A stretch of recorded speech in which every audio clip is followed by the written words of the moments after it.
tell you something about Andrew. This is my boy right here. You disrespect him, you're disrespecting me. Inside fighting. Shout out to inside fighting.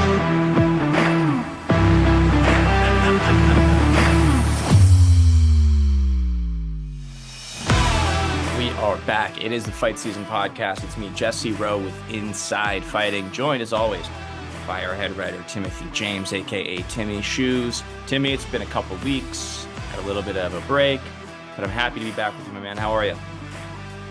Good. It's always good to talk to you, talk some combat. I'm glad we're back. Yeah, it's a little dark there. What is it? Are you living in the Arctic Circle, or are you in a new season of True Detective? What's going on over there? Yeah, the sun's playing games right now. I don't really know what to tell you. It's weird, Yeah. Brazilian sun. It hits different. I know, because I was just in I'm not Brazil, but I was in Cancun, so I know how that tropical sun can hit you a little different. I was there. It was a little rough. Got a little sunburn on my back, but I was pretty careful. Got a little sick too. Yeah. Do they have Montezuma's Revenge in Brazil? It's not a thing here. Really? The water's pretty clean?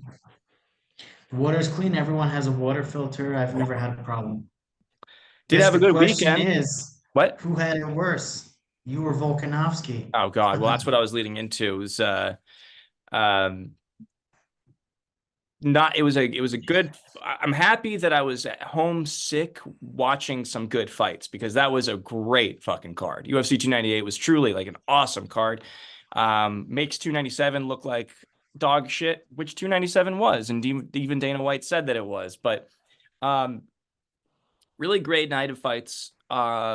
Really high quality, high level fights. Marab versus Cejudo, and Costa versus Whitaker. But obviously, Ilia Topuria becoming champion is the story. That is that is what we're here to talk about.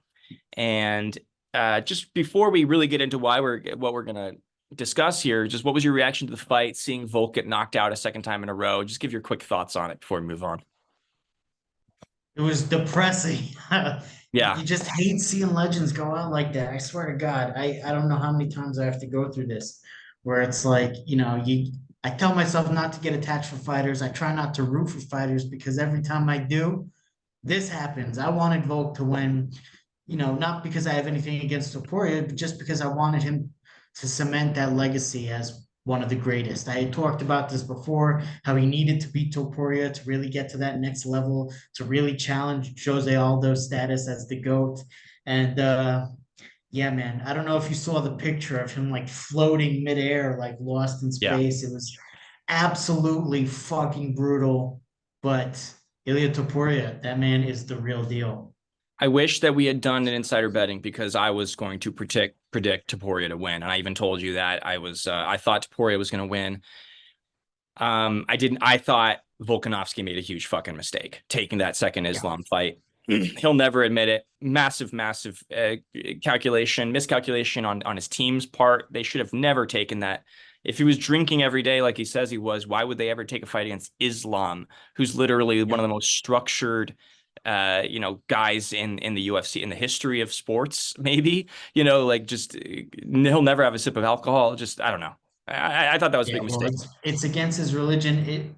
And not just taking the second Islam fight, fighting 4 months after getting head kicked against the big striker in the division outside of like Josh Emmett. Yeah. So that being said, just all around not a great decision. Yeah. That being said, I do think Volk was like kind of piecing Topuria up in that second round, but I also think that, in a way, I also think that was strategic by Topuria, because I don't think Topuria respected his power at all. I think that Topuria was willing to get hit because he knew that if he could get inside and get him up against the cage, that was strategic. Getting him up against the cage like that was clearly a strategy, and it worked out beautifully.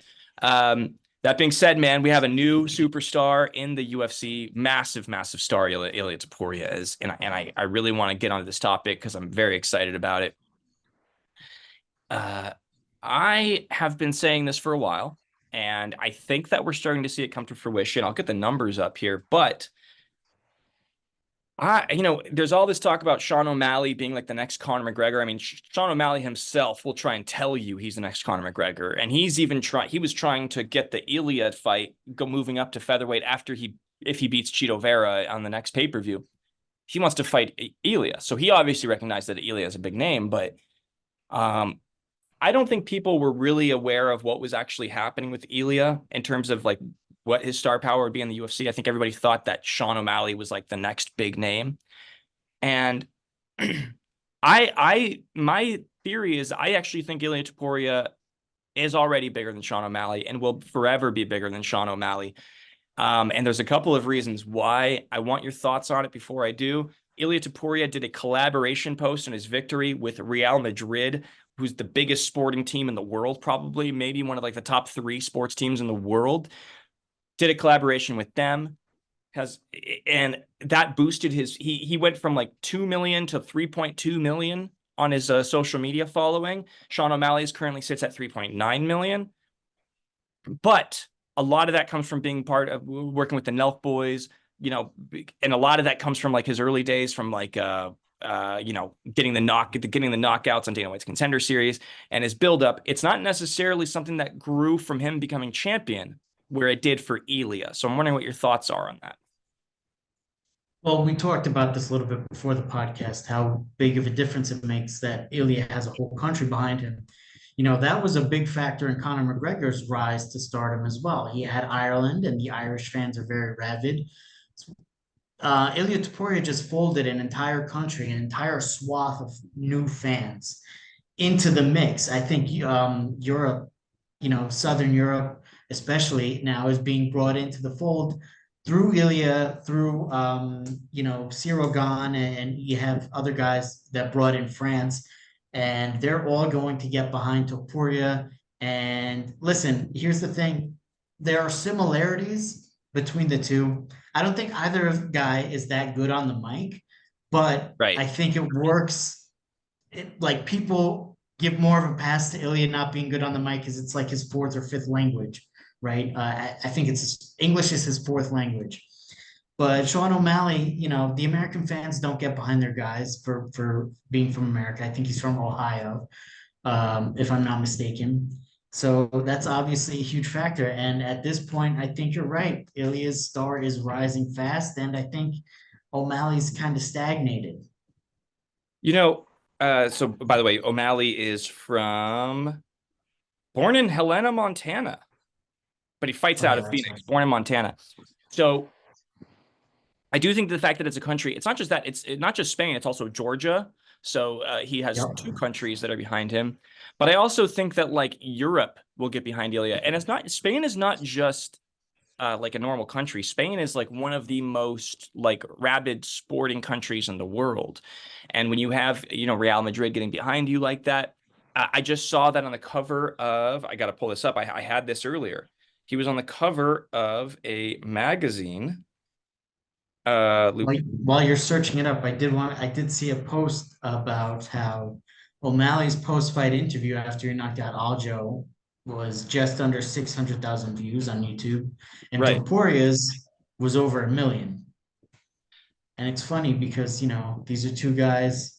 O'Malley wasn't undefeated, but he was mentally undefeated. Topuria's actually undefeated, and they're both known for knocking people out. Yeah, I saw it 100%. And he did an interview. I saw that Sean O'Malley's interview with Demetrius Johnson only got like 200,000 views, whereas Demetrius Johnson's interview with MMA Guru was already bigger than that after a day. It's not to say that O'Malley's star power isn't there. It's just to say that like I think that some of it's like been manufactured, where I feel like Ilia's star power is truly genuine. You had Rafael Nadal, you had Sergio Ramos, 2 of the biggest athletes in the world, doing like pre-fight like videos for Ilia, just showing how big this was. He was on the cover of a magazine in Spain just earlier today. I don't remember the name of the magazine. I'm sorry. Like, I'm going to put it on screen so that people can see it. One of the biggest magazines in Spain that literally booted a sporting magazine, and it booted Real Madrid from the cover. That's how big this is. And he'll never be Conor McGregor, right? Which he was trying to be. He like took Volkanovski's belt. He did all that stuff. Obviously, there are the parallels there. He dethroned the longstanding champion, all that stuff. I think it's more so just the new generation who's going to be the new star, who's going to be like the face of MMA, the face of the UFC.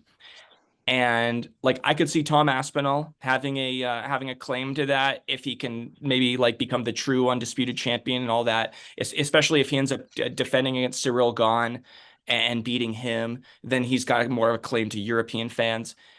But I think Ilia is charismatic. Yeah, he's not amazing on the mic, but I also think that he's like a little bit more of a shit talker. O'Malley's shit talk is not good. And I think that that matters. But I just think that we are entering a phase where you are, you have to really put stock in like what's the stock. And I would buy Ilia's stock over O'Malley's any day. Also, a problem that I have with O'Malley is he constantly tries to remind you that he's a superstar. He's like constantly telling you, I'm going to be a superstar. I'm going to be as big as Conor. Topuria doesn't do that. Topuria kind of like mimics Conor and all that, but Topuria hasn't really, I don't like when people try to constantly remind you that they are something. It's like you either are or you aren't. And if you're constantly telling me that you are, I feel like you're maybe like a little insecure about the fact that you're not quite what you say that you are. But that's just, that's just a little nitpicky on my part. But, like O'Malley talks about himself like he's like he is as big as Conor, going to be as big as Conor. And Topuria never says that. Topuria is always kind of just, called his shots, not really saying, oh, I'm a star. I feel like that's a little, that to me is insecurity. Maybe I'm wrong, but. There's one other factor that I haven't heard a lot of people talk about, but it is true, which is flyweights and bantamweights are never particularly popular compared to the bigger divisions. And that starts at featherweight. For whatever reason, I don't know if there's a rhyme or reason to it, but fans will give more attention and praise to a featherweight than they will to a bantamweight. And that divide really happens between those two divisions. Bantamweight and flyweights, they're the champions that usually do the worst pay-per-views in terms of numbers, and they are the least popular. They get the least amount of attention. So the fact that Topuria is a featherweight who was already fought and won at lightweight, I think that's a huge benefit to him as well. That could be why O'Malley wanted to fight Topuria, is because maybe he might actually recognize that. Because I do agree with that point. It's like you're sort of when you're small, when you're not a guy that people think that you can beat up everybody in the UFC. Then it's like, Conor had that because he was like moving up divisions. He was doubling weight classes and all that stuff. Like he could maybe beat up some welterweights and some middleweights, right? Like you just don't believe that with a guy like O'Malley. Not to say that he's not super talented. He's obviously probably one of the top 3 strikers in the UFC. It's just, not. I do think O'Malley and a guy like Sandhagen, they're big enough bantamweights that I think they could move up and do some good things. Aljo, he's moving up as well. Aljo is not tall, but he is very big. So we're going to see what he can do at UFC 300. Really quick, who do you want to see Ilia fight next? God, there's so many good fights. Yair is fighting this weekend. I would really love to see that fight because I think, styles make fights, matchups make fights. People will try to do MMA math and say Volk smashed Yair, therefore Ilia is gonna fuck him up even worse than Volk did.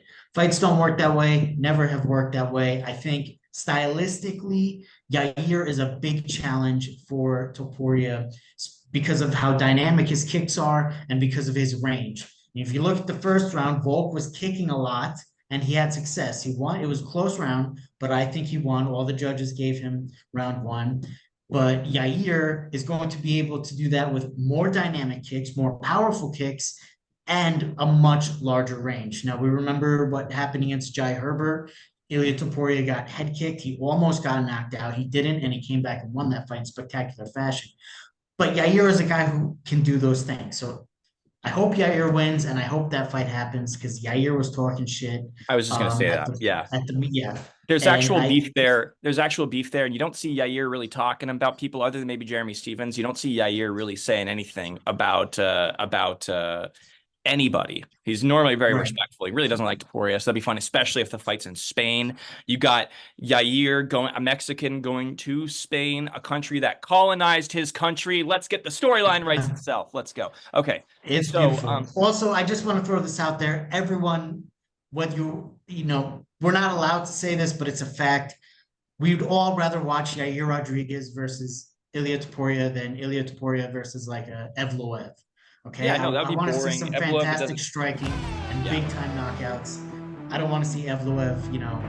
I think that's what the Hugging UFC wants to see too, if I'm being Yeah. honest. I think that fight sells. I think it's interesting, especially in a Spanish-speaking country. I just think that's fucking massive. I think that'd be huge. Let me tell you something about Andrew. This is my boy right here. You disrespect him, you're disrespecting me. Inside fighting, shout out to Inside Fighting.